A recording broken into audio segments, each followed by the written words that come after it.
کلا انہا تذکرہ، یہ لفظ بہت اہم ہے. تذکرہ، ذکرہ، تذکیر، فذکر بالقرآن، کیا معنی ہے اس کے؟ یاد دہانی صحیح ترین ترجمہ ہے، یاد دہانی. ایک ہے کسی کو کچھ سکھانا، نئی بات سکھانا، ایک ہے یاد دہانی. اسے ایک چیز معلوم تھی، کوئی بھول گیا، یاد کرانا. جیسے آپ کے کسی دوست نے آپ کو بہت قیمتی قلم دیا تھا، آپ نے اسے بہت سنبھال کر اپنے ٹرنک میں رکھ دیا. اب سال ہا سال ہو گئے، نہ دوست سے ملاقات، نہ وہ یاد. اچانک آپ نے کسی روز ٹرنک کھولا اور وہ قلم آ گیا، تو آپ کو دوست یاد آ جائے گا کہ نہیں؟ اسی لیے قرآن آفاق و انفس کے لیے آیات کہتا ہے. ہم اپنی آیات دکھائیں گے تمہیں، نشانی جس کو دیکھ کر تم ہمیں پہچانو گے. اور تذکرہ کا مطلب کیا ہے؟ پوٹینشلی ایمان ہر انسان کے دل میں موجود ہے. یہ جو روح جو ہمارے قلب کی مسکن نکین ہے، اس میں اللہ کی معرفت بھی ہے، اللہ کی محبت بھی ہے.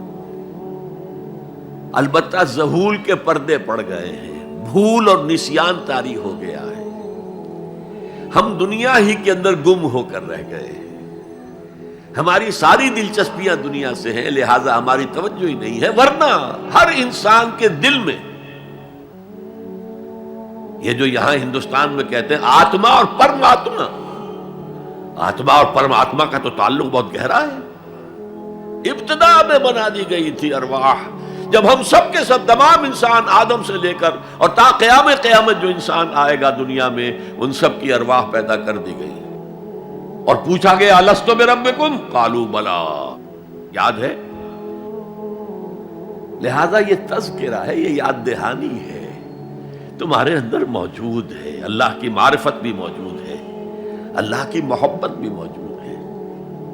لیکن کلا بل ران علی قلوبہم ما کانوا یعملون، ان کے دلوں پر زنگ آ گیا ہے اب ان کے اعمال کی وجہ سے.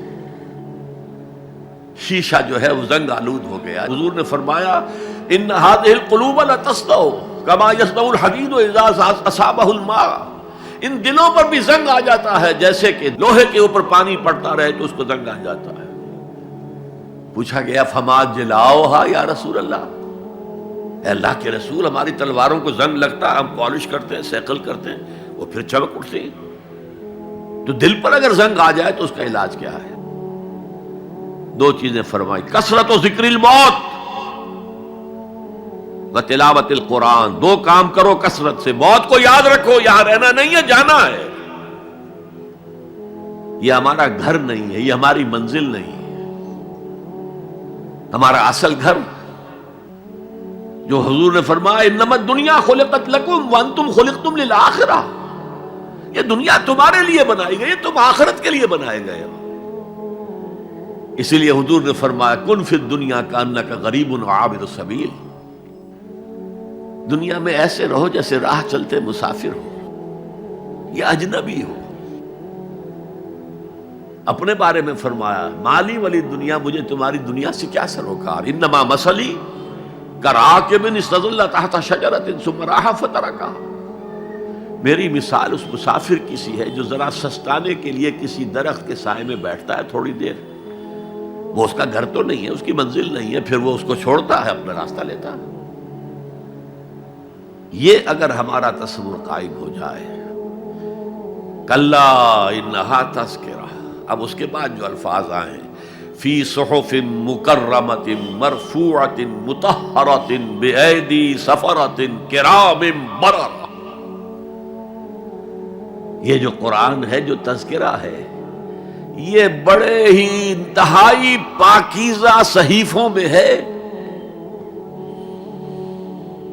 فی صحف مکرمۃ، بڑے باعزت، مرفوعۃ مطہرۃ، مرفوع بلند اور انتہائی پاک. بے ایدی سفرۃ، یہ کن کے ہاتھوں میں ہے؟ لکھنے والے وہ فرشتے. بے ایدی سفرۃ کرام بررہ، جو نہایت باعزت ہے، بہت وفادار ہے اللہ کے. یعنی اصل قرآن کہاں ہے؟ لوح محفوظ میں ہے.